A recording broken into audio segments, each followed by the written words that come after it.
Hi there. This is a thought for the day. And this thought for the day comes from The Mastery of Love by Don Miguel Ruiz. And I want to read the very first part of the book. This comes from a chapter called The Master. It's in the introduction, actually. And I read it because I think it's really important for people to understand that many of the traditions that we in the West have thought were strictly Christian or Catholic really go back a long, long ways, a long ways. This is for those of you who didn't know, I've been a student of Don Juan for 45 years now, studying Toltec traditions and methods of managing consciousness. So there's a couple of things that I want to share. And it begins, a Toltec is an artist of love, an artist of the spirit, someone who's creating every moment, every second, the most beautiful art, the art of dreaming. Life is nothing but a dream. And if we are artists, then we can create our life with love. And our dream becomes a masterpiece of art. So I'm going to move on to a story. It's going to be very familiar. It's called The Master. Once upon a time, a master was talking to a crowd of people, and his message was so wonderful that everyone felt touched by his words of love. In the crowd, there was a man that had listened to every word the master said. This man was very humble, and he had a great heart. He was so touched by the master's words that he felt the need to invite the master to his home.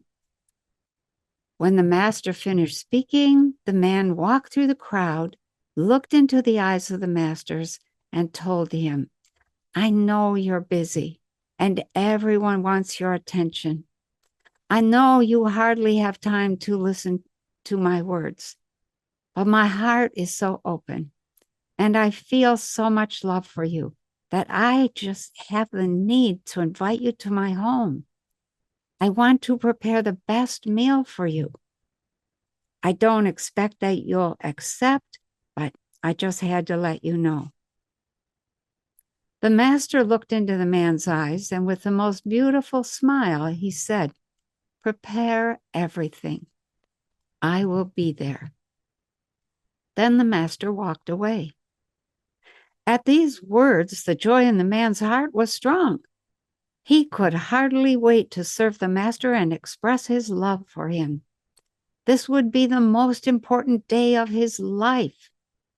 The master was going to be with him.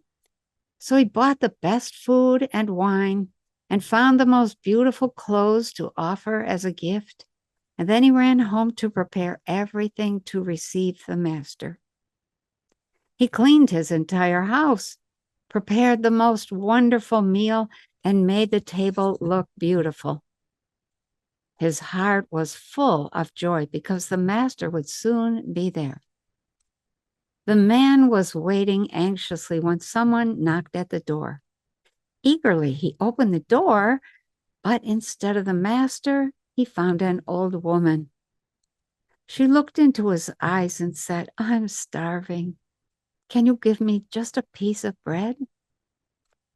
The man was a little disappointed because it was not the master. He looked at the woman and he said, please come in. And he sat her in the place he had prepared for the master, and he gave her the food he had prepared for the master. But he was anxious, and he could hardly wait for her to finish eating. The old woman was touched by the generosity of this man.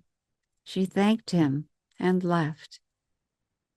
The man had barely finished preparing the table for the master again when someone knocked at the door.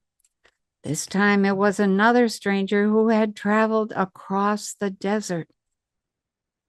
The stranger looked into the man's face and said, "I'm so thirsty. Can you give me something to drink?" The man was a little disappointed again because it was not the master, but he invited the stranger into his home and sat him in the place he had prepared for the master. He served the wine he had intended to give the master, and when the stranger left, the man again prepared everything for the master. Someone knocked at the door again. When the man opened the door, there stood a child. The child looked up at the man and said, "I'm freezing. Can you give me a blanket to cover my body?" The man was a little disappointed again because it was not the master, but he looked into the eyes of the child and he felt love in his heart. Quickly, he gathered the clothes he had intended to give the master and covered the child with the clothes. The child thanked him and left. The man prepared everything again for the master, and then he waited and waited and waited until it was very late. When he realized the master was not coming, he was disappointed, but right away he forgave the master, saying to himself, "I knew I could not expect the master to come to this humble home. Although he said he would come, something more important must have taken him elsewhere. The master did not come, but at least he told me he would, and that was enough for my heart to be happy." Slowly, he put the food away, he put the wine away, and he went to bed.